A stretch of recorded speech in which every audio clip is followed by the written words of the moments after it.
다음 소식입니다. 살을 빼는 데 도움을 준다는 이른바 다이어트 한약, 젊은 여성들 사이에서 인기인데요.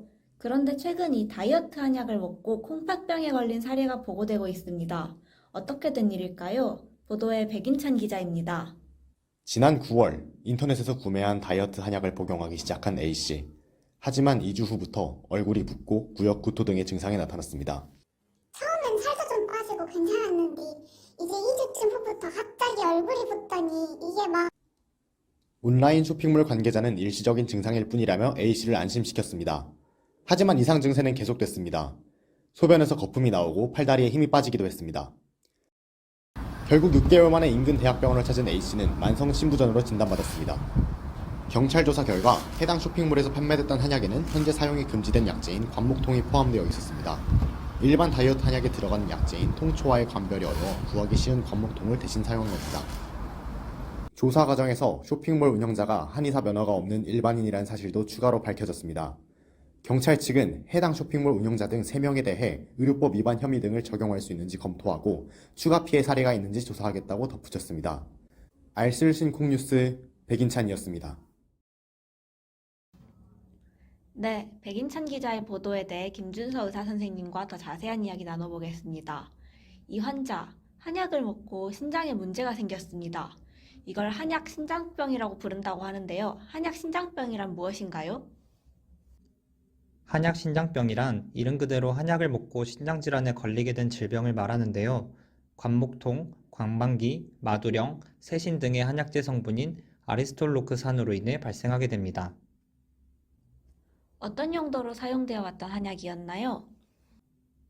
아리스톨로크산이 들어있는 한약재는 과거에 그리스, 로마, 중국 등의 여러 나라에서 약초로 사용되어 왔습니다. 신장과 여러 개 질환, 통풍, 뱀에 물렸을 때, 천식, 딸꾹질 등 다양한 분야에서 쓰였죠. 최근에 들어서는 대표적으로 다이어트 약으로서 주로 사용되었습니다. 하지만 1900년대에 이러한 성분이 들어있는 다이어트 약을 복용한 여성들에서 급속한 신부전으로 빠지는 증상이 공통적으로 나타나 이를 차이니스 허브 네프로패시 또는 발칸 엔데믹 네프로패시라는 이름으로 불리게 되었습니다. 그 외에 다른 부작용이 있나요? 이뿐만이 아니라 아리스톨로크산은 암 발생의 원인이기도 하는데요. 2013년 연구에 따르면 상부 여러 개의 암을 발생시킨다고 보고했고, 이는 흡연에 의한 폐암, 자외선에 의한 피부암 발생보다 더 강력하다고 합니다. 신장 요로계통뿐만 아니라 2017년 연구자료에 따르면 아시아, 특히 대만 지역에서 이러한 약재들로 인한 간암 발생을 보고하기도 했습니다.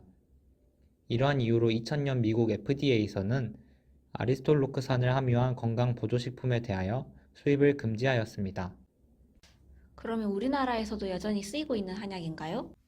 우리나라에서도 이런 한약재들은 항염증 기능, 다이어트 약 등으로 1970년까지 널리 사용되어 왔으나 1980년대 후반부터 사용이 금지되었고 2005년에는 아리스톨로크산 성분을 함유하는 청목향, 마두령 등 한약재가 포함되는 한약재재의 제조, 수입, 사용을 중지하고 한약 규격집에서 약재를 삭제하며 한약재를 전량 수거하였습니다. 그러면 금지 이후로 우리나라에서 발생한 사례는 없어진 건가요? 앞선 노력들에도 불구하고 중국산 광방기를 사용한 다이어트 한약재재 복용 여성들에서 신장질환이 발생한 사례가 있었습니다. 또한 2017년에는 생리불순으로 복용한 한약을 먹고 만성 신부전을 진단받은 사례가 있었는데요. 이는 아리스톨로크산 성분이 함유된 관목통과 국내에서 사용이 가능한 한약재인 통초가 유관상으로 비슷하여 발생한 일이었습니다.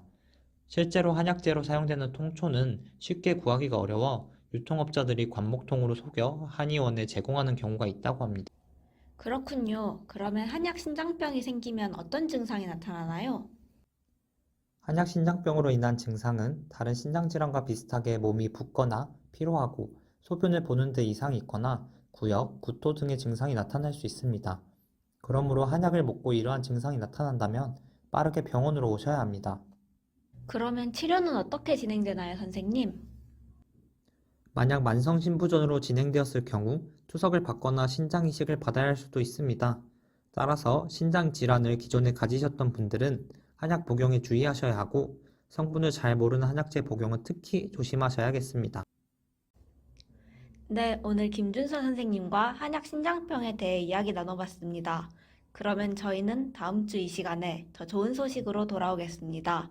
이상 뉴스 마치겠습니다. 시청해주신 여러분 감사합니다.